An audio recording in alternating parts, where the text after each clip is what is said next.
How's it going, everyone? My name is Sinikle, and welcome back to yet another Umineko no Naku Koro ni. We're still within episode 5, entitled End of the Golden Witch. And if you want to get caught up, the link to the playlist, as always, is down in the description below. So go ahead and check it out, while we go ahead and right now start from where we last left off.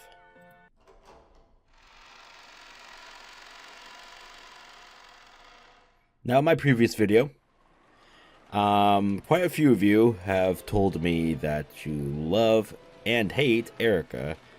Not in those words, but I'm sensing a love and hate relationship. So, I can probably guess why, but I'm gonna leave that for later. So, let's go ahead and continue. Erika's seat was the lowest one in rank. In other words, it was at the inferior end of the table. Since Kinzo's seat at the high end of the table is empty, if you spun the whole thing around, it sort of looked like Erika was the host of this dinner. Oh. それでは皆様、本日の晩餐を始めさせていただきたいと思います。 Yeah, sure, whatever. After Goda's announcement, dinner began, with the applause that had become almost customary. It was finally the beginning of the dinner orchestra conducted by Toshiro Goda. Sorry. Except for Cross's household, sitting at such a majestic dinner table was no everyday thing for these people by any means. However, they were all used to this event and acted as though it was completely normal. Once again, if anyone was to be surprised, it should have been Erika.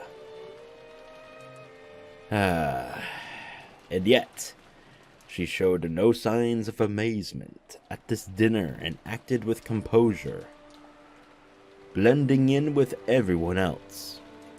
There wasn't even a sliver of the fear one might expect from someone who had wandered here like a lost puppy. 不思議な子ですね。Ushiromiya家の1年間で最も豪華な晩餐を前に何も取り乱さないとは。最近の子は肝が据わってるわ。嫌いじゃないわ、そういうの。フルドさんはこういう食事には慣れているのですか。大した落ち着きようだ。ほんまやな。ずいぶん手慣れたもんや。わしなんかいまだに次はどのフォークを使えばいいんか混乱するんやで。ああ、こっちやったか、それともこっちやったか。あ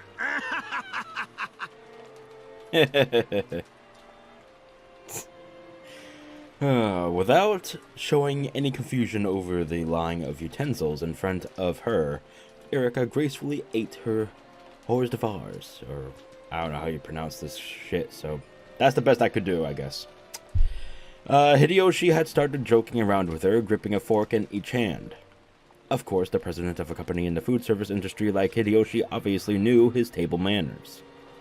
However, thinking that Erika must be nervous over this dinner, he had intentionally spoken with a comic tone of voice.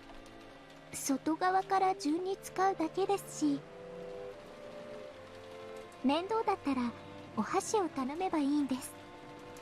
日本人ならお箸です。お箸はいいですよ。What the fuck was that bouncy thing? What the hell?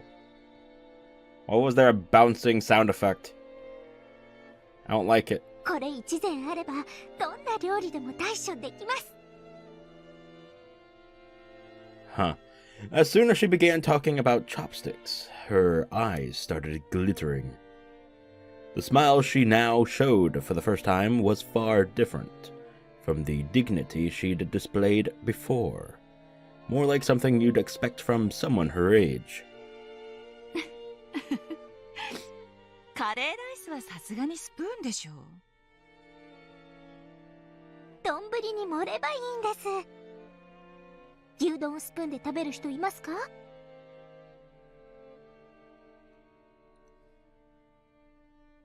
Okay. I want to comment on something, but I'm holding back. God damn it. Is there anyone with people's level? いませんよね。日本人なら断じて絶対鉄頭鉄尾お箸です。 Okay, there. Settle down, please. というわけでゴーダさん、すみませんがお箸をお願いします。私が日本人として恥ずかしくない食べ方をご覧に入れてみせましょう。ところで次のお料理は何ですか？それが困ったことに、次はスープでございまして。Okay. As she imitated a shrugging gesture, Erika winked at everyone.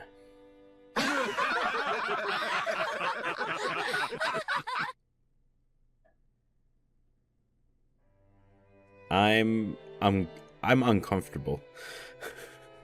I am so uncomfortable. Please, what the fuck is this? Just turn into a little comical routine here. What the fuck is this bullshit? Everyone laughing at that stupid shit. Ugh.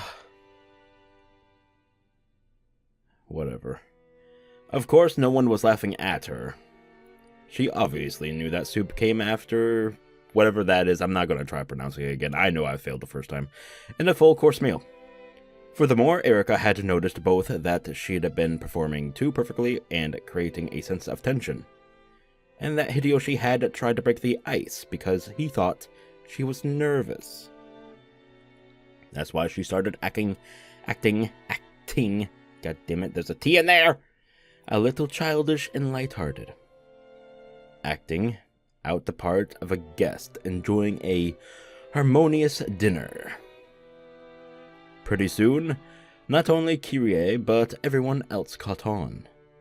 Though she was an uninvited guest, she was apparently worthy of participating in an Ushiromiya family dinner. 頭のいい子ね。本当にこの子、偶然の来客なの？実は、今日の親族会議にこっそり読んだ兄さんの隠し子じゃないの？ Oh, so fucking funny. 賢く場を和ますセンスもあるようだ。マナーも見事じゃないか。あんな子が娘だったら悪くはないね。それはひでえぜ。ジェシカちゃんの達成がなくならな。True. Like, what the fuck? ひどいわ、ルドルフ兄さん。どうしたんだい、ジェシカちゃん。頭痛かい？私の評価がずんずん下がってる気がするぜ。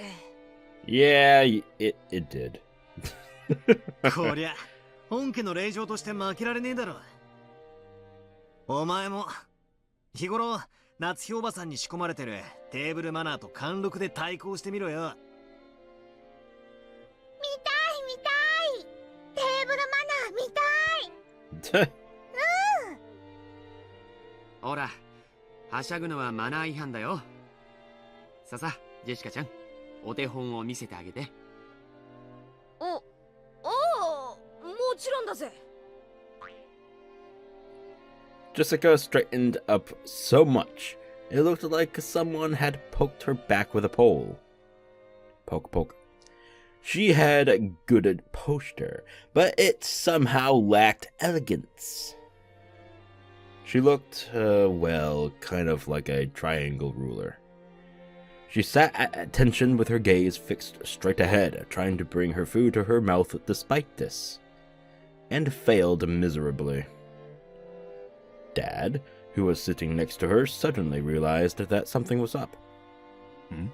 どうしたんだ、ジェシカちゃん。腹でも痛えのか？ Jessica turned bright red.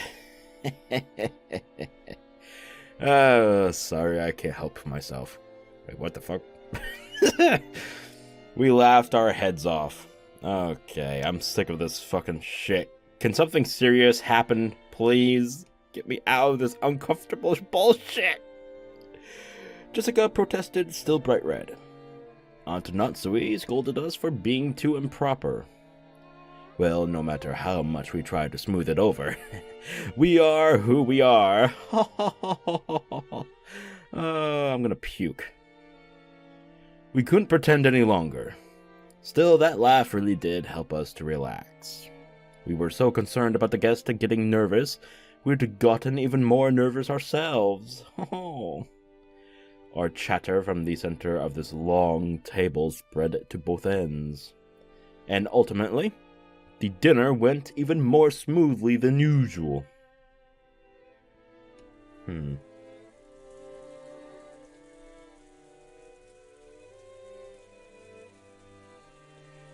With some delicious cheese and coffee, that's a weird combination, our peaceful meal came to an end. Goda won unanimous acclaim and was praised for his skill by all present. After a short period of harmony following the meal, it was decided that we would return to the guest house. Normally, dinner tended to have a very dark atmosphere about it, and the adults would often keep that mood as they moved straight on to the family conference. However, perhaps because this year's dinner had been oddly peaceful, emphasis on that, oddly, everyone decided to take a break, the adults included. After eating, taking a bath, and relaxing while watching TV, I wonder if they'll gather again in the mansion with all this rain and resume that high-tension family conference of theirs. I'd rather not think about it. Apparently, Aunt Eva was getting really worked up, trying to convince the rest to start the family conference right away, but it didn't look like many people agreed with her. They would probably call it quits for the night. What the fuck is this? What the fuck? So many different things happening! Since they had guest house duty, Goda-san and Kumasawa-san were chosen to guide us to the guest house. It's gonna be tough for Goda-san. Even after making and cleaning up such an extravagant dinner, he also has the late night shift at the guest house. I heard that Kumasawa-san, old as she was, would be going to sleep soon. It seems that she was assigned a spare room. 皆様をゲストハウスまでご案内させていただきます。エリカ様のお部屋もご用意できております。ありがとうございます。体調はどうです？具合が悪かったりはしませんか？ああ、そうだよな。すっかり忘れてたけど、エリカちゃんは溺れてて流れ着いたんだよな。今日は無理しねえで、早く寝た方がいいだろうな。全然平気です。それよりも緊張と興奮でむしろ寝つけないくらいです。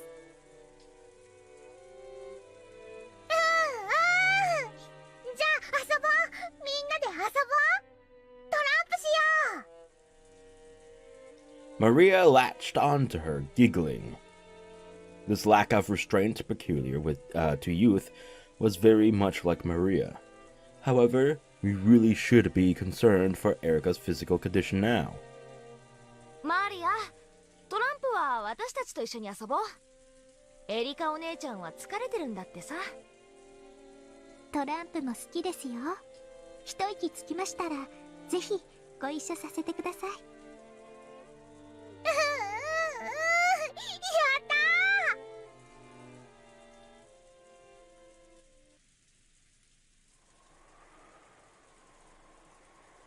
ー。あれはどちら様ですか？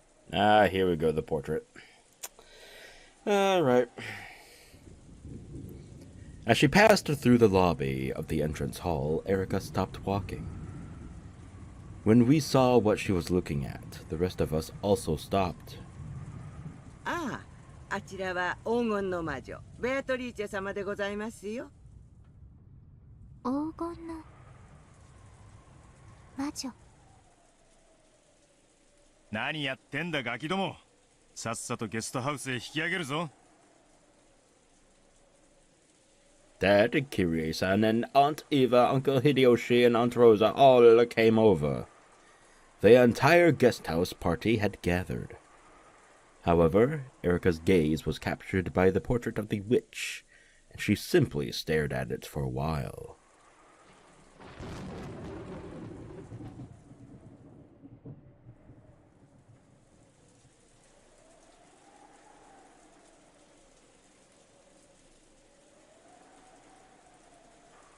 Ah, 親父は200億相当の黄金を隠し持っていて、その隠し場所をあの碑文に記したって言われてる。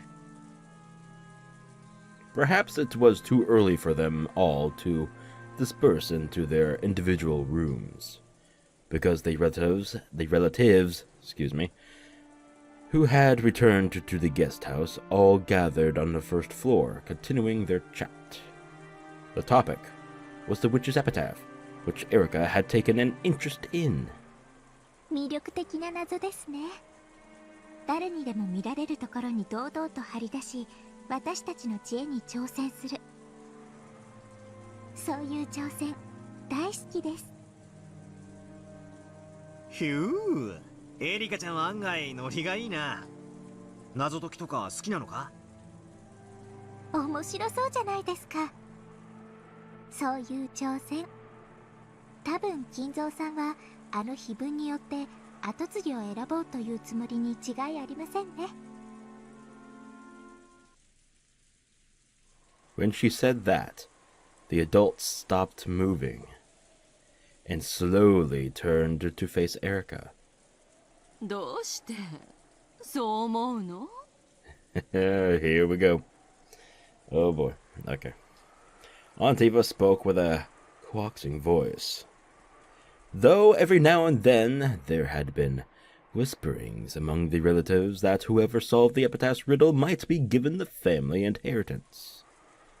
This had been no more than wishful thinking, since such a thing had never been specifically stated. And yet, though she had only read it once, this outsider had already reached that conclusion. How had she come to it? No, that's not the problem. If you solve the epitaph, you can become the next head. She wasn't trying to make it sound like wishful thinking, but an outright fact. So they closed in around Erika, asking why she was so sure. 大富豪が謎を解いた者に富を譲るというのは割とよくあるシチュエーションです。そしてご当主の金蔵さんはその碑文を新聞に載せたのではなく、お屋敷の中に掲示しました。つまりこのお屋敷の人間を対象にした謎だということです。そうだよな。この屋敷の中である以上、この屋敷に出入りできない者には解きようがない。つまりこの屋敷の人間にじいさまは挑戦してきたってわけだ。グッド、良い思考です。あの碑文が屋敷内にあったという一時からでもその程度のことを読み取ることが可能です。 At first, this Furudo Erika first seemed to be the fairly silent type. Yes. But that apparently wasn't the case. As she grew excited by the challenge to a game of wits, she became much more talkative than I'd imagined. なるほどな。屋敷の中に碑文があるんは、屋敷の人間に読ませるためってのは確かに道理や。でも家督を譲る相手までも選ぶというのは言い切れるものなの？この謎を解いて得られる宝がほんのささやかなものでしかないなら、私もそこまでは思いません。そうよね。隠された黄金の価値は200億。それはまさに後宮家の財産そのものだわ。それを受け継ぐということは後宮家を引き継ぐことと限りなく同じ意味です。つまり碑文に込めた黄金の隠し場所という謎は後宮家の実質的な後継者選びに他ならないということです。The idea that no one has solved the epitaph would be chosen as the successor had been passed around by some of the relatives for a while now.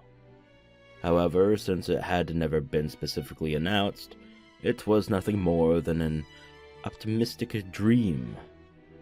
Thinking this, they decided to abandon all consideration of this point until the details were made clear. Erika had clearly declared that this uncertain point was, in fact, true.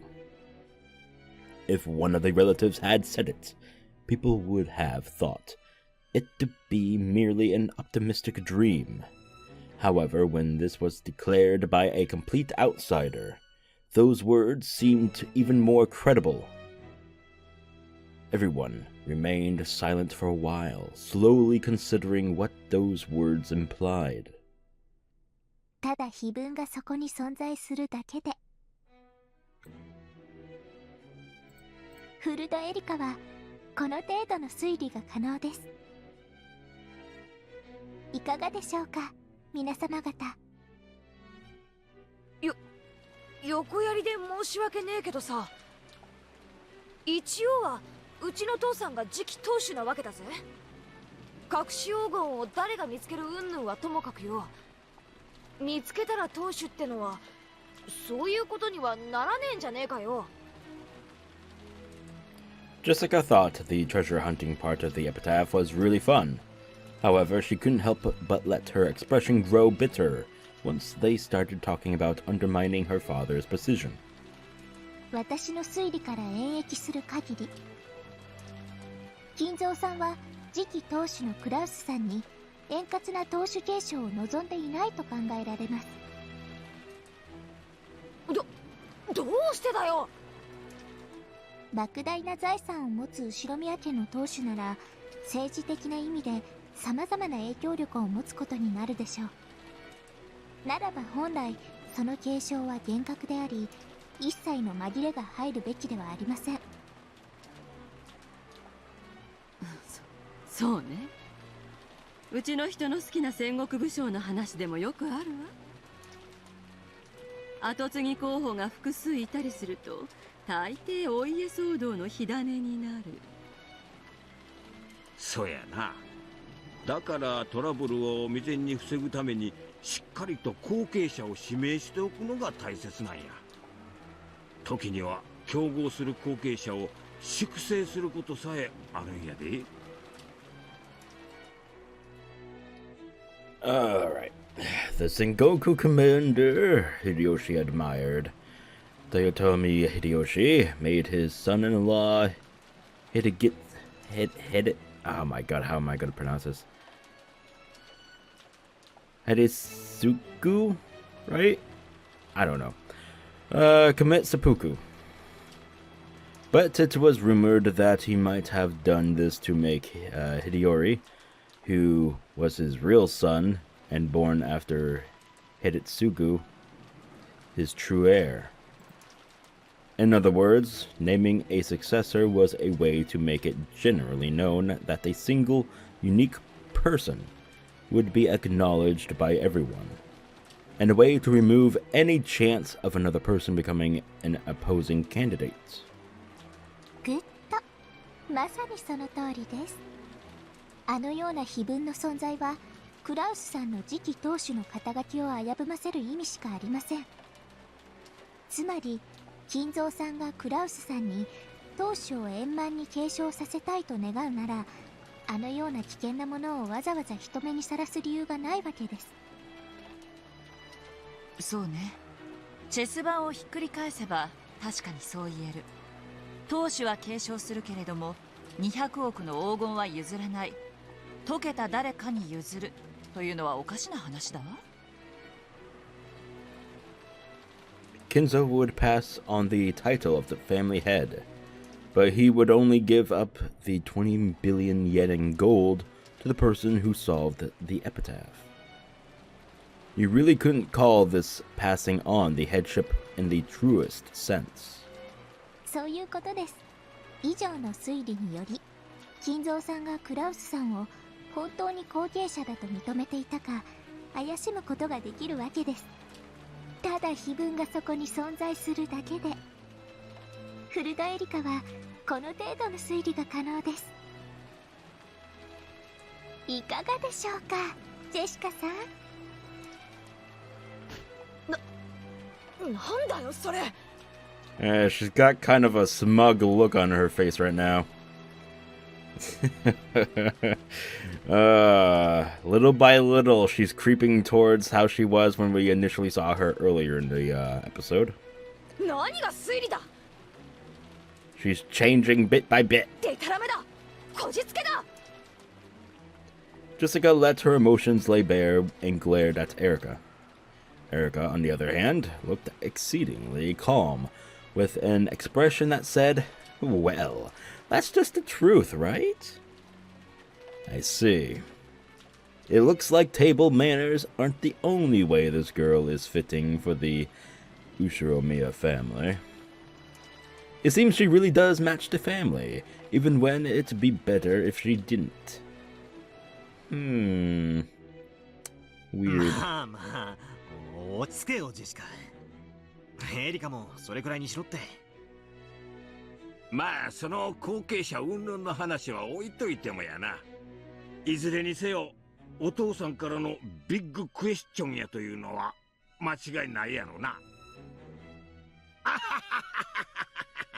200億やで。マリアちゃん、もし見つけたら何に使う？ Don't say it. Just don't. おお、黄金鏡は黄金だけじゃない。 God damn it. Alright. もっと神聖な場所な They're not talking about the Golden Land. They're talking about the actual gold. The 20 billion yen in gold. God damn you. Uncle Hideyoshi kept trying to force himself to chuckle and improve the mood. Everyone else tried to play along, but Jessica's mood didn't get any better. Chill the fuck out, Jessica. Chill the fuck out. エリカちゃんも碑文の謎に挑戦してみたくなったのかい？はい、灰色の脳細胞がうずきまくりです。ですので、謎解きを早速始めたいと思います。George Aniki smoothly turned the conversation around. Just like the time she'd made everyone laugh in the dining hall, Erika looked about with gleeful eyes and jumped at the chance. 気に入ったわ。せっかくエリカちゃんが面白がってくれてるんだし、また去年みたいにみんなで謎解きをしてみましょうよ。私コーヒー入れるわ。欲しい人は手を挙げて。マリアはダメよ。眠れなくなっちゃうでしょ。マリアもブラック飲む。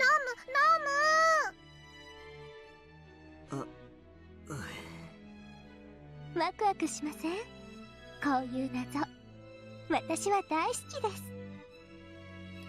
Erika said that and smiled, though she must have known that she'd ticked Jessica off and made that atmosphere sour. She just smiled nonchalantly. Oh, meta word. 別に10月5日の事件を待たなくても解ける謎はあるってわけ。bleh. そりゃ俺も何度か挑んださ。だがでもさっぱりわからなかったから投げ出して考えるのをやめたでしょ。 It pissed me off, but I don't have a good counter for that. After all, I don't get the epitaph at all. I don't even know what the beloved hometown means, much less the parts about the Sweetfish River and the key. thinking that a few more hints would show up if I waited. I kept on waiting and just stopped thinking. あなたなりの答えは準備できてる？私が今から解いちゃうから。何？ペルンはね、ここで碑文の謎を解いちゃったのよ。さすが奇跡の魔女ね。解ける謎であるならば難易度に関係なく必ず解ける。今度は解くのに何年かけたの？失敬ね。かけらをほんの数百個ほど漁っただけじゃない。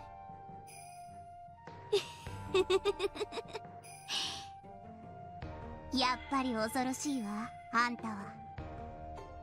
それは赤で答えをいきなり語るとか、そういうインチキじゃねえんだろうな。安心なさい。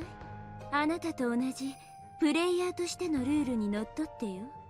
じゃあ始めようかしら。ここじゃ狭いわ。海の上で話しましょう。Wait, what? Okay. Wait, what? Did I read that right? What?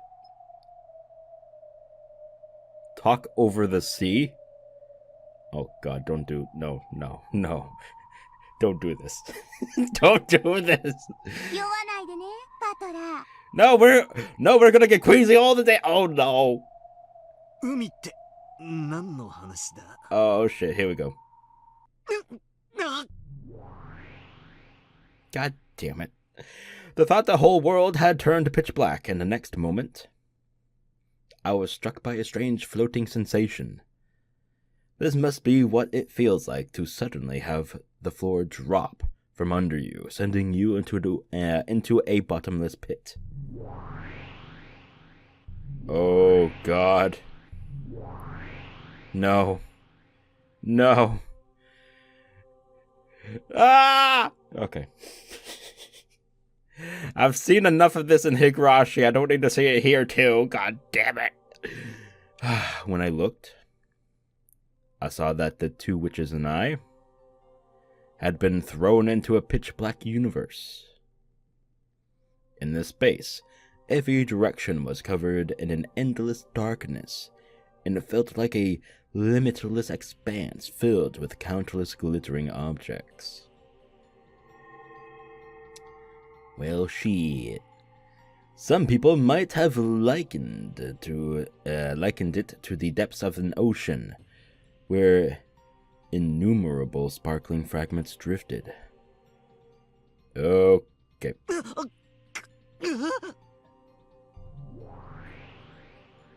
酔うなと言ったのに。重力の概念が欲しいなら自分で生み出しなさい。ほら、落ち着いて私たちを見て。ほら、私たちは平気そうにしてるでしょ。 That's because you two are used to it. 足元に大地があって重力に支配されていると信じなさい。そうすれば安定できるから。 Yes. The two witches are standing normally, as if their feet were planted on transparent pieces of glass.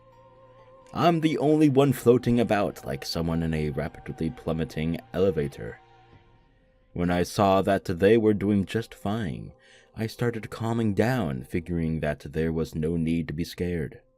Then, just as Lambdadelta said, I gritted my teeth and kept telling myself that there was a place to stand there, and that I had to stay calm. お上手お上手。あんたの名前は？Ushiromiyaバトラ。 Yay, my brain is still intact. Fantastic. 他の誰に見えるよ。Oh shit. オッケー。 Don't you okay me? 自分の意志、感情、姿や形を決して喪失してはダメよ。 Oh, that would be terrible. ここは海なんだからね。意味を喪失すれば永遠の深淵に落ちて海の藻屑よ。 Oh, great. Gulp. 気をつけなさい。 Thanks. I don't get what Lambdadelta is saying, but I should calm down for the time being. It seems that I regain my equilibrium the more I calm down. My god, that is a tough word to fucking say. Let me just tell you that right now. Oh my lord. Okay. Gradually, that weird floating feeling, like I was falling forever, began to disappear.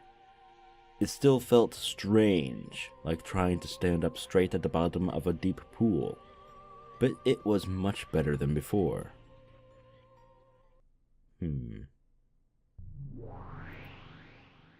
では始めるわ。 Sure. 碑文の謎を解くためのかけらを紡ぐ。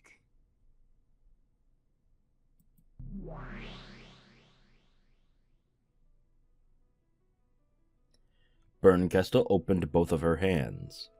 Then, like a planetarium, all of the fragments throughout this empty space began to spin, leaving tails behind them. The expression planetarium might have been surprisingly fitting. Multiple fragments were tied together by gold lines. And what looked like constellations zoomed by us rapidly, one after another. It felt almost as though we were dashing through space at an incredible speed.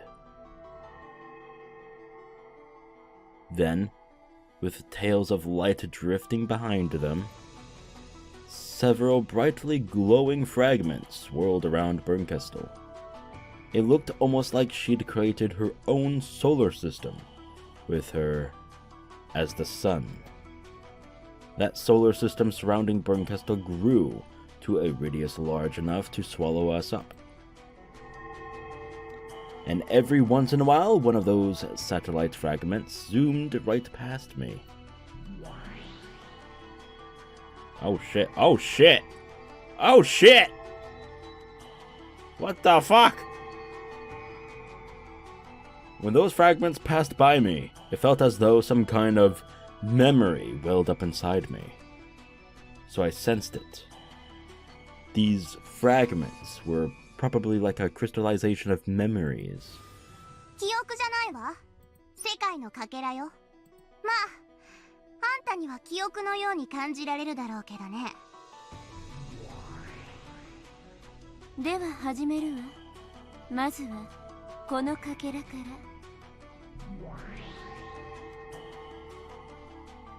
One of the satellites in the solar system was slowly sucked into an inward trajectory with Bernkastel at the center. After drawing a spiral and approaching her, it settled down on the palm of Bernkastel's outstretched hand. Then it glittered brightly, painting over the world with a pure white. Okay. Oh shit. 懐かしき故郷は私たちの想像をきっと裏切らないわ。お父様が唯一懐かしむ過去は少年時代だけだもの。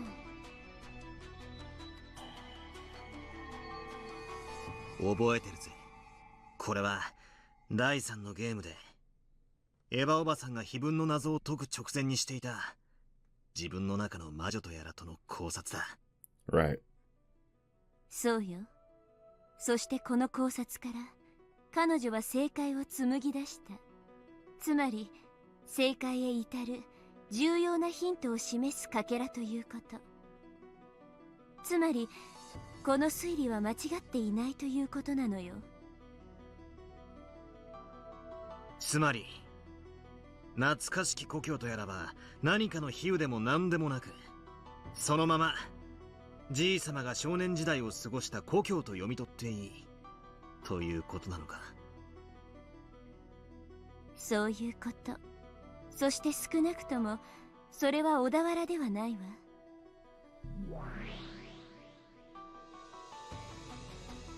生まれは確かに小田原だけど、お父様が懐かしむ故郷は多分小田原のことじゃないわ。それについては多分兄弟たちは全員同じ場所で認識してるわね。そうね。多分小田原じゃないわね。聞いた話ではとても楽しい少年時代だったそうよ。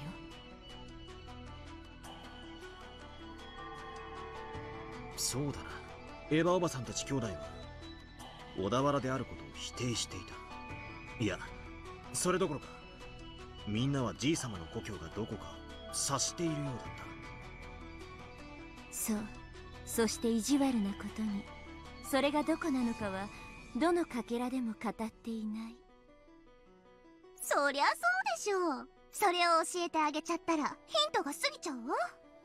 難易度の高い謎でなきゃ意味がないんだから。あらいけない。これもヒントになっちゃうわね。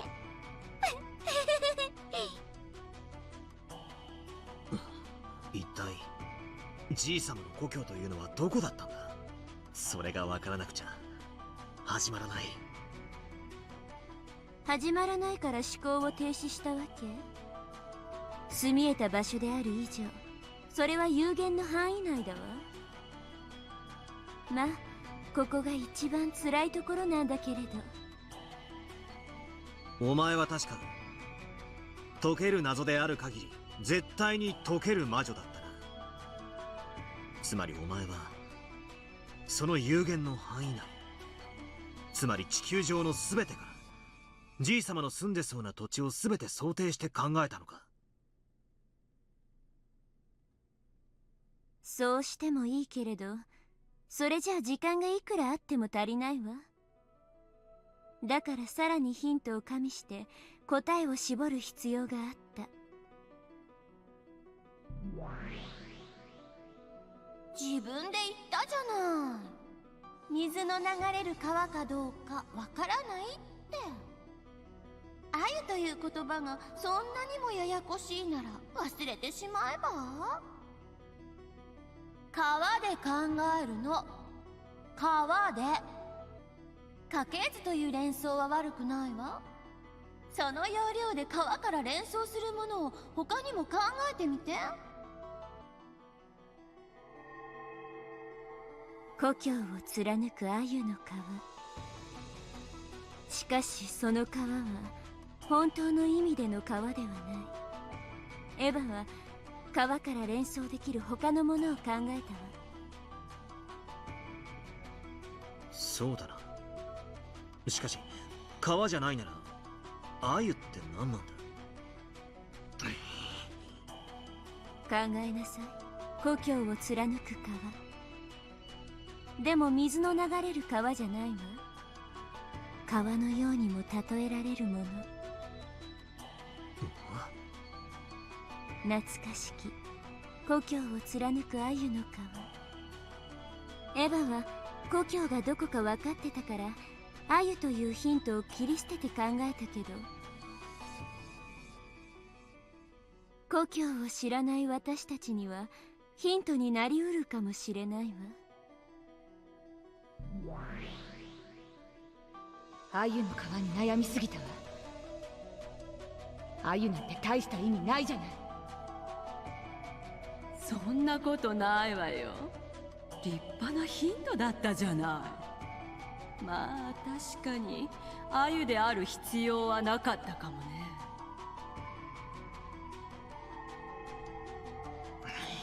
アユって何なんだ。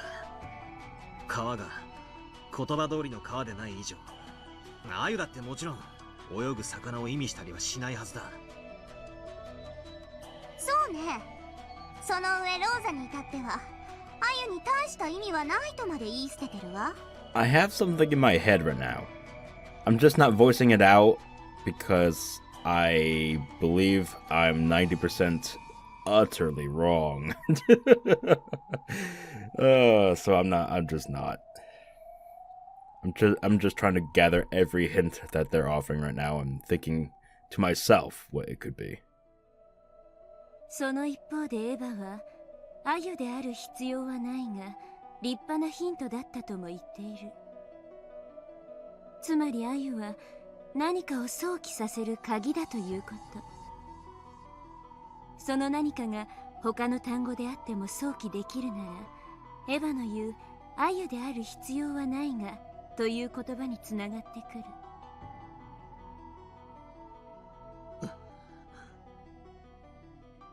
From these thoughts, Aunt Ava formed some theory. Went to the library, looked through some books, and verified that she was right. In short, Aunt Ava formed some theory about the true nature of the Sweetfish River running through a hometown.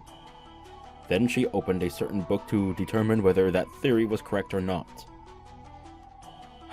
In other words, this theory was something that could be verified through some kind of book. Also, after she figured out what the Sweetfish River was, she figured out the rest of the riddle very quickly. 良い思考よ。碑文は川を下ればやがて里ありと続く。エヴァはその時点ではそこから始まる産業の謎を解けてはいなかった。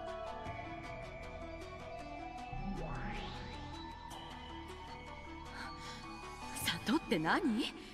里ってどういう意味？この川を下ると里なんてあるの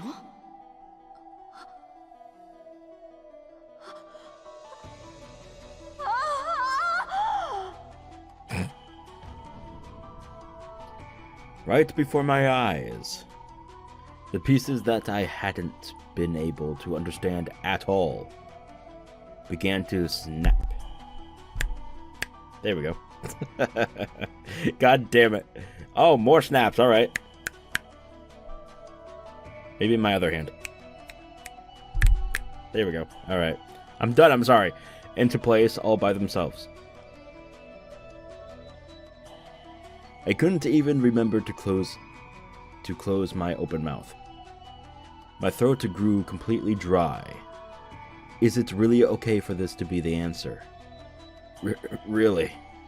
Really? つまり故郷を貫く鮎の川が分かれば自動的に川を下れば里あり云々が分かって黄金鏡の鍵が手に入るってわけだ。そういうことよ。エヴァもその書物を読んで確かめるまでは川を下った里のことはわからなかったみたいだし。くそ、その書物って何なんだ？でもこれは全然6文字じゃないわ。これが答えに間違いないって断言できるけど、これは全然6文字に満たない。また思考停止？ならそれを6文字で読める方法を考えなさい。思いつかないなら調べなさい。きっと答えはある。それを疑ってはダメ。それが信じられないならとっとと泣き寝入りでもしてへそでもかんで死んじゃえば。1、2、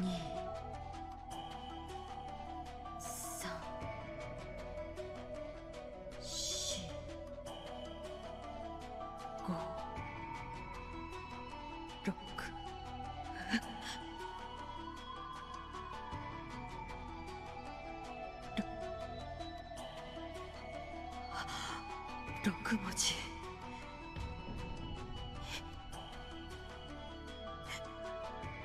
見つけた。これが黄金鏡への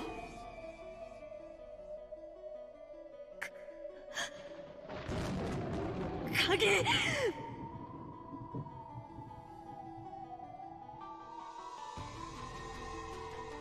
そしてエヴァは黄金鏡への鍵を見つけたわ。ああ、そしてその鍵というのは6文字の何か。言葉か数字か文字列なんだ。そういうこと。鍵の正体が6つの文字だと分かれば第一の番の意味がだいぶ分かってくる。Hold on. Let me do something right here, right? I'm gonna do it in my head, so there's gonna be silence, but hold on.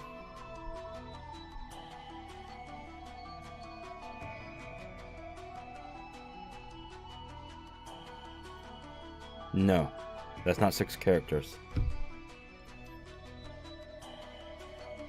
Is there a way for it to be 6 characters, though? I mean, in Japanese there probably is, right? I thought of something just now, but I mean, I don't know if it's in English 6 characters or, you know, Japanese. So, Anyway, sorry. 第一の番に鍵の選び師6人を生贄に捧げよう。 There you go. Yeah, okay. I think it just confirmed it. I think I just got it. I think I did. Okay. Again, I'm not gonna voice it, but I hope I'm right. 鍵の選び師 By the key. Who chooses the 6, aka the roulette, right? 6文字 There you go. In other words, it means to sacrifice the 6 characters chosen by the key on the first Twilight. この鍵がある特定の6人を指し示す。いいえ、ある特定の6つを指し示すというべきね。もしこれが文字通りに生贄を捧げろという意味でないならば、例えばアナグラムかもしれないわ。アナグラム？文字遊びのことかね。Yes, Kirie-san has been thinking about, what am I saying? I'm adding words when there's nothing there. Okay, sorry. Yes, Kirie-san has been thinking that way ever since that moment. Sorry about that. That was weird. 第2の番に残されし者はとある。ということは、少なくともその何かは有限の文字数なのよ。そこから6文字を抜いて残った文字で話を進めろと読み解けるわ。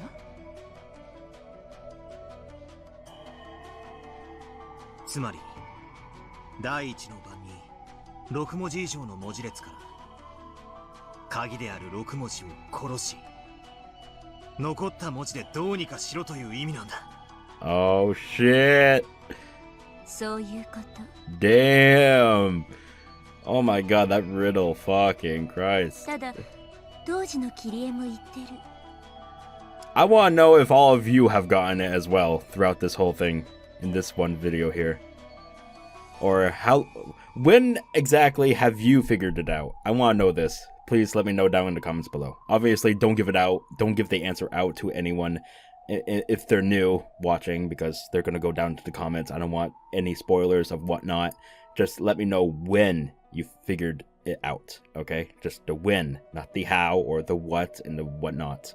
Alright? No spoilers, please. Anyway, back to this. ならば何から6文字を殺せばいいのか、その殺す大元の文字列がわからない。 On the first Twilight, kill the 6 characters that are the key. On the first Twilight... つまり第一の番という時点でもう何かの文字列が存在するということなのか。しかし第一の番じゃ4文字しかない。他の読み方か。G 様風に英語で読むなら第一の番ってなんだ。ファーストナイト。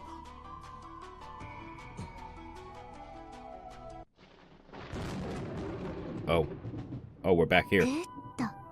バトラさんのその考え、なかなかです。 Wait, what? 鍵の選び師6人の生贄を6文字の文字列と読み解く。 No, I was in the meta. I was in the meta. No. What is this? I'm so confused.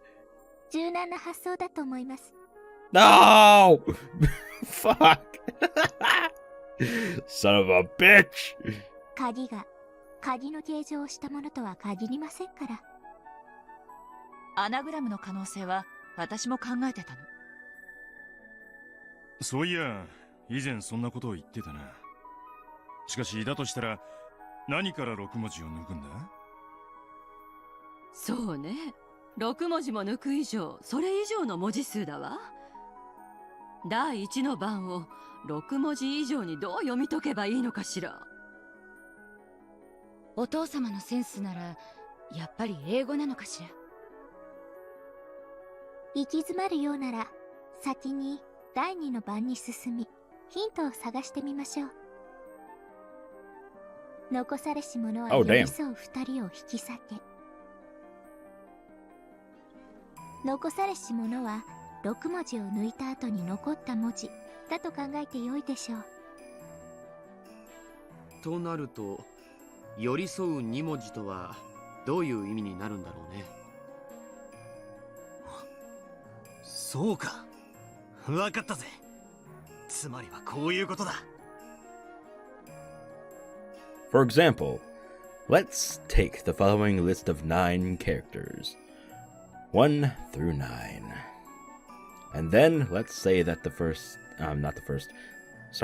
And then let's say that the 6 characters offered as sacrifices are 1, 3, 6, 7, 8, and 9. In this case, we erase the aforementioned 6 characters from 1 through 9 and get 2, 4, 5. 2と4と5が残るな。それでどうなるってんだ？あ、4と5寄り添ってる。そうか、わかったで。つまり寄り添いし2人っちゅうんは4, 5. そうさ。2と4は間が空いているが、4と5は隣り合っている。寄り添いし2人だ。グッとお見事です、バトラさん。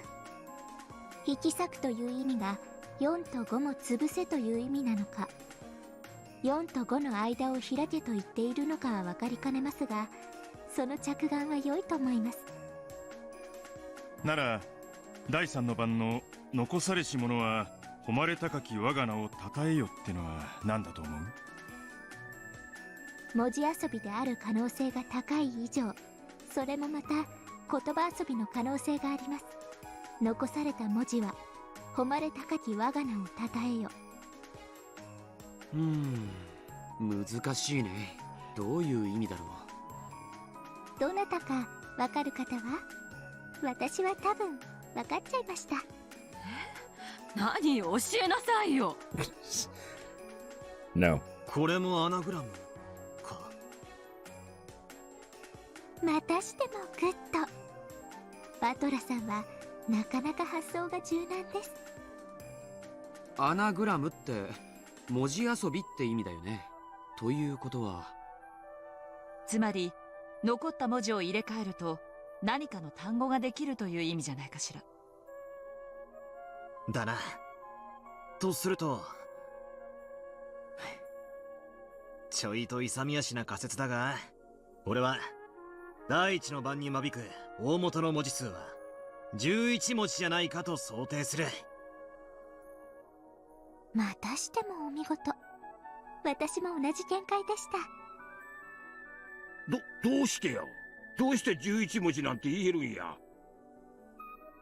生贄を一人殺すというのは文字を一文字潰すことを意味すると思われます。第2の番の引き裂けをとりあえず2文字の間を開けという意味で解釈した場合なら11文字。この引き裂けが2文字を潰せという意味なら13文字になると想定されます。なぜならその後の第4の番から第8の番にかけて5回殺せという記述が出るからです。そしてその次の第9の番で誰も生き残れないと書かれています。魔女が蘇るって部分をとりあえず無視するなら、これは第一の番に6文字潰し、寄り添った文字を割いてさらに5文字潰したらぴったり文字がなくなるという意味ではないかと考えたんだ。So that makes 6 plus 5 or 11 characters. If tearing apart the two who are close in the second twilight means to kill both of them, that makes 6 plus 2 plus 5 or 13 characters. There's a chance the word symbolizing the first twilight has 11 or 13 characters. Wait. It couldn't be that easy, could it? 実にお見事です。私とまさに同じ推理。バトラさんもどうやら私と同じ灰色の脳細胞に恵まれているようですね。I don't know why, but I the little gray cells thing is just making me crack up. Anyway. よせやい。適当だぜ、適当。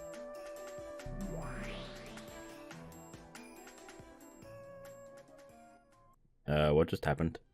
Oh, okay, we're back here. おいおい、なんだよこれ。駒の俺は随分と頭が切れるじゃねえか。おかげで俺の推理する出番がねえぜ。ああ、ごめんなさい。バトラはこの時不在だったから、私の方で勝手に駒を操らせてもらったわ。切れ者っぽくていいでしょ。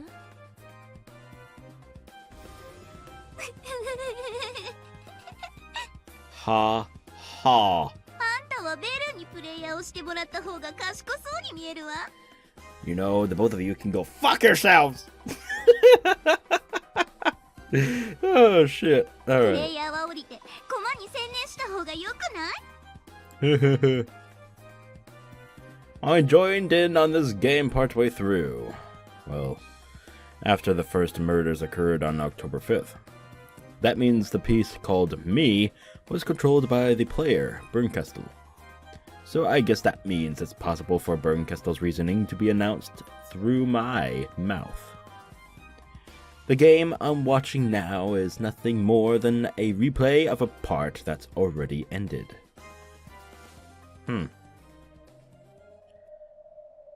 Okay.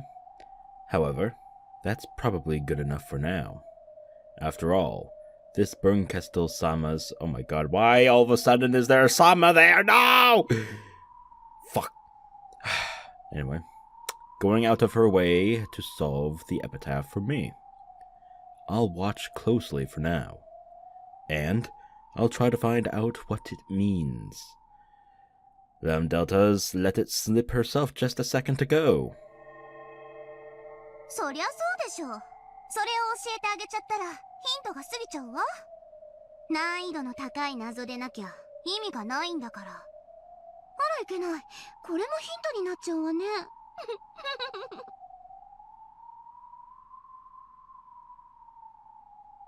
This theory about a grandfather creating the epitaph in order to choose a successor isn't bad at all. Erika and Bernkastel's logic is extremely reasonable. But that's only if we assume grandfather was the one to create it. He was probably alive at the time the epitaph was displayed. But of course, grandfather is already dead by 1986. And in the games up until now, Beatrice threatened us repeatedly with letters, saying that the only way to survive was to solve the epitaph, and trying to force us to solve the riddle. In other words, it was Beatrice's intention, her hope, that we would try solving the riddle of the epitaph. The epitaph's so confusing that, in most cases, the relatives never seriously tried to solving it until the threatening letters started to arrive. That's why Beatrice fired the starting pistol that made us take a go at it. Why is Beatrice carrying out grandfather's will after his death? Like the theory proposed in the first game, is Beatrice really grandfather's confidant? Who's following his orders even after his death and trying to select the successor with the riddle of the epitaph in grandfather's stead? If she did that, it would mean Beatrice really was Kinzo's trusted underling. The family alchemist she claimed to be in that letter. After grandfather's death, Beatrice managed the 10 tons of gold and took the title of alchemist. She was entrusted with the epitaph's riddle, and without ever embezzling the gold, she waited for a human fitting to be the successor to appear and solve it. And if that human didn't appear within a set time limit, would that be game over? Certainly, Aunt Eva, who solved the riddle in the third game, became the only survivor and automatically the final head of the Ushiromiya family, inheriting everything. Up until now, no one has ever survived past October 5th except Aunt Eva, the one who solved the epitaph. That was the only case where Beatrice let anyone survive. Is Beatrice's loyalty to grandfather the thing that drove her? Was she so loyal that she faithfully carried out some terrible order to kill everyone if the epitaph wasn't solved? I must not stop thinking. Don't stop thinking. Don't just think of the riddle itself. Think about why it's significant. Why is Beatrice telling us to solve the epitaph? Why is she making us solve such a confusing epitaph? If Beatrice makes us try and solve this epitaph, we have no real chance of solving. And by some lucky chance, a miracle occurs and someone is able to solve it. What significance would that have to her? I don't know. What such a miracle would be worth to Bito. I'm not liking how there's a lot of miracles being thrown about in this segment here. I think I know what it's going after. Okay.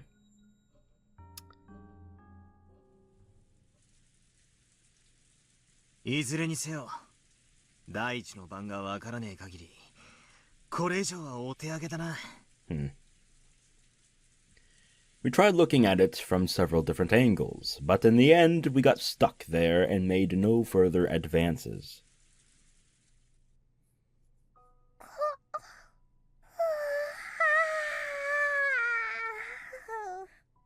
Beddy time. Maria let out an extra large yawn. This caused several other people to yawn as well. We'd been using our heads so much that everyone had gotten a little sleepy. Jessica, who'd been silent and irritated the whole time, quickly stood up. 私はマリアと一緒に上へ行ってるぜ。テレビでも見てる。そうだね。僕も上がるよ。そうだ。みんなで上でトランプでもしようか。When George proposed this, Maria completely forgot about that big yawn of hers and started jumping around, insisting that she wanted to play cards. According to the clock, it was already 10 at night. It was already about the time you'd normally take a bath and get ready for sleep. Even the adults seemed pretty weary from traveling. We decided to continue this later and went our separate ways. エリカちゃんも一緒にどう？トランプ。What the fuck? お気持ちだけで結構です。客人の分もわきまえず、ちょっと仕切りすぎました。今夜はおとなしく休もうと思います。自分が遭難者であることをすっかり忘れていましたから。まったくだぜ。とても溺れてたとは思えない元気さだ。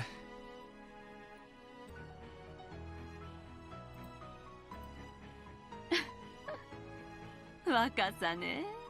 でも楽しかったわ。あなたのおかげで推理が一層進んだ気がする。もし私が黄金を見つけたら100万円くらい分けてあげるわ。せめて気前よく1億ぐらいドーンとは言えんのか。結構です。私に興味があるのは謎解きだけですので。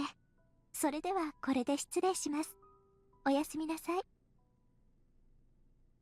おう、おやすみ。あら、バトラ君は上に行かないの？俺はちょっと面白くなっちまったんで、もう少しここで考えをまとめてみます。第一の番を示す文字列さえ分かれば、きっと一気に道は開けると思うんすけどね。Everyone went up to the second floor, one by one. Only Aunt Rosa remained behind, cleaning up the coffee cups everyone had been drinking out of. Kyrie-san and some others had offered to help, but Rosa had refused and was watching them all alone.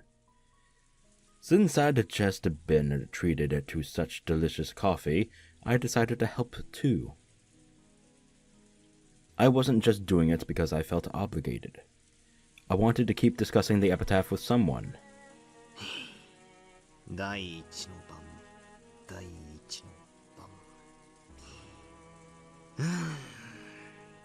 ローザおばさんはなんか思いつく文字列とか言葉あるっすか？さあ、私には全然。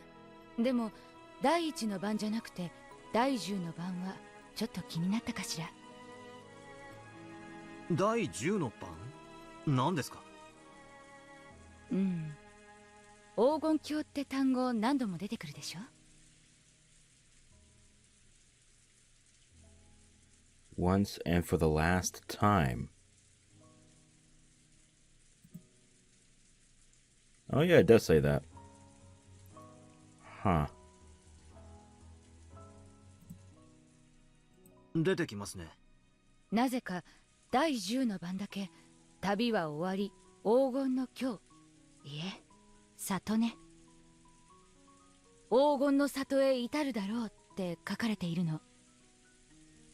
どうしてここだけ黄金の里と書かれているのか気になってね。本当だ、確かに他はみんな黄金鏡って書かれてるのに。That line should have been a key part of the riddle, where you wouldn't expect the writer to waste words needlessly. Could it have been done for some special purpose? しかしバトラ君とあのエリカちゃんって子はすごいわね。発想が本当に柔らかい。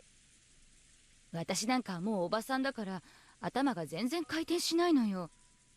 今日の鍵の選び師6人は6文字を間引けという意味だという推理は見事だったわ。そう聞かされちゃったらもうそうにしか思えないけれど、それまでは全然そうだと思わなかったものね。自分の頭の硬さが嫌になるわ。そんなことないっすよ。ローザおばさんだって頭十分柔らかいっすよ。その黄金の里って発見は何かの鍵になるかもしれないじゃないっすか。とんでもない、カチカチよ。私なんてついこの間までは第1の番というのは黄金鏡までの道中の10分の1の場所だとか思ってたんだから。なんすかそれ、面白そうだから聞かせてくれませんか？だって第1の番の前の行に黄金鏡へ旅立つべしって書いてあるでしょ。そして10日をかけて旅をするわけだから、これはその旅の途中のお話なんだろうと思ったの。旅？確かに。それで旅を始めて最初の一晩目のキャンプで6人を生贄に捧げて。ならその場所ってどこだろう。スタート地点から何キロ目なんてね。内緒よ。おばさんバカだから黄金の里のことずっと黄金の京って読んじゃってて。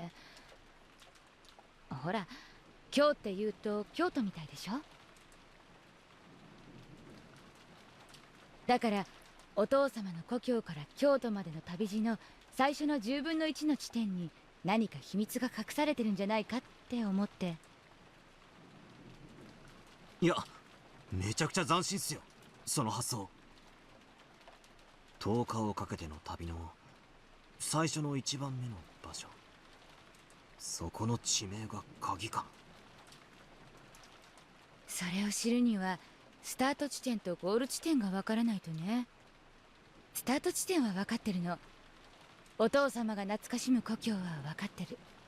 お父様は少年時代をとても遠方で過ごされたのよね。でも問題はゴールの黄金鏡ね。一体どこのことなのかしら。それが分からなきゃ私の説もさっぱり。長いことここで行き詰まってたんだけど、今日のバトラ君たちの推理を聞いてて、やっぱり私の恥ずかしい勘違いだったんだわって思い知ったわ。いや、それはそれできっと面白い発想だと思います。スタートとゴール、10日間の旅、その最初の一番目の到達点。案外バトラ君ならポロッと解けちゃったりしてね。もしおばさんのヒントで解けたなら1割の半分でもいいから分けっこしてね。約束よ。 Despite being my aunt, she gave me a smile and a wink, which would have made a man's heart jump. As I helped her wash the coffee cups, I kept pondering the epitaph's riddle in silence.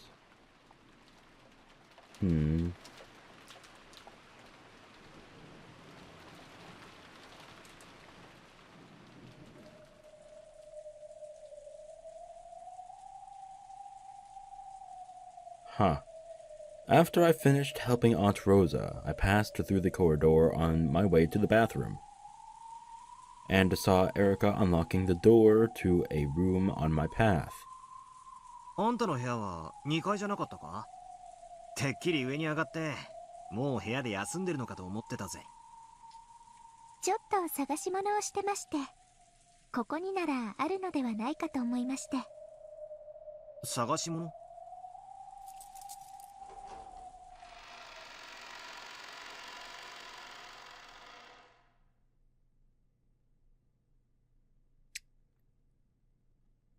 ？Library, right? Same one Eva went to. Erika unlocked the door and opened it. A dusty smell drifted out. Yep. It was the library. For a library, the gaps between bookshelves were extremely small. It was obviously built for storing books, not reading them. 探し物ってのは本なのか？本と言いますか、まあ資料です。どうしてもしたい調べ物がありまして。碑文の謎に関する探し物か？まだ諦めてなかったとは殊勝なこったな。200億の黄金は魅力か？ I hadn't given up either. Apparently, being stubborn is something we both share. まさか私にとって興味があるのは謎解きだけ。黄金を求めるのは推理が正しかったことの証明が欲しいからだけです。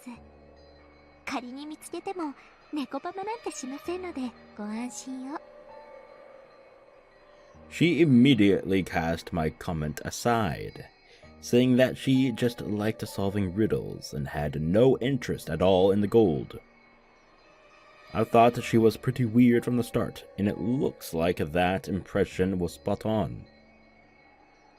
Erika slowly circled the bookshelves, searching for the book she was after. 碑文の謎解きなら俺もまだ挑戦中だぜ。ああ、そうそう。さっきローザおばさんに第一の番のヒントになるかもしれない面白い話を聞いたぜ。伺います。Erika asked this without stopping her search, or even turning to face me. 第一の番にの前の行に鍵を手にせし者は以下に従いうんぬんってのがあったろ。鍵を手にせし者は以下に従いて黄金鏡へ旅立つべし。ふう、もう暗記したのかよ。さすがだな。それがどうかしたんですか？ああ、黄金郷へ旅立つべしだろ。ローザおばさんは第10の晩、すなわち10日をかけて懐かしき故郷から黄金郷へ向けて旅に出るということを連想したらしい。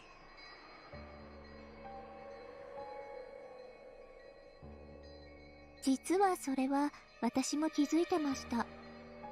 10日かかる旅路の1日目にたどり着く場所、そこから生贄を捧げる。ああ、ローザおばさんもまさにそれを想像した。面白い推理だと俺も思う。10日の旅の初日にたどり着く場所、その土地もしくは地名が鍵になるんじゃねえかってな。地名が鍵になるのではないかという推測は私もしています。だから資料が見たいんです。推測を確信に変えるために。God damn it. I don't like this. あんた、探し物は何なんだ? Fucking miracles and certainties and all that. Oh my god, I hate those two so much right now.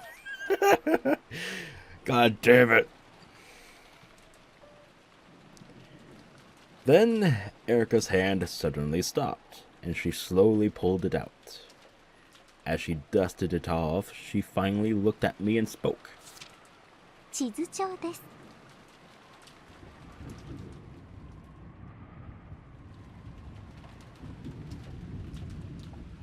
I have one of those here in my home too. Somewheres.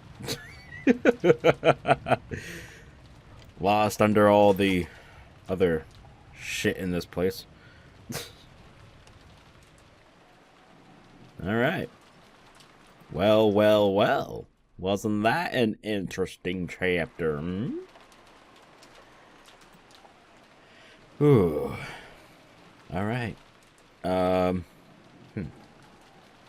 なんとか1日目をしのぎましたね。 Right. Sorry there, Natsuhi, but we're ending the video here. For now. Unfortunately. I hope you all enjoyed it. I actually did. I think I solved it. I think I did. I don't want to voice it. Because I could be utterly wrong, and then I'll look like a boob. I hope I'm not, though. If you got it, like I said earlier, let me know. Obviously, no spoilers, please. But yeah, this is some interesting stuff. I like this. I like the whole series. What the fuck am I saying? I like everything here. There were quite some interesting bits, especially the whole fragment thing in the meta, and the you know, Erika and Bachelor solving it together. That was nice. I don't know why, but I was just smiling all the time throughout the whole thing. It was nice. Alright. I'm shutting the hell up, and I'm ending the video here. So, I hope you all enjoyed. If you did, please leave a like, share the video, and subscribe to the channel if you haven't already, because there will be more Umineko and Higurashi soon. So, stay tuned for that. And until next time, please, as a reminder, stay sinful, folks.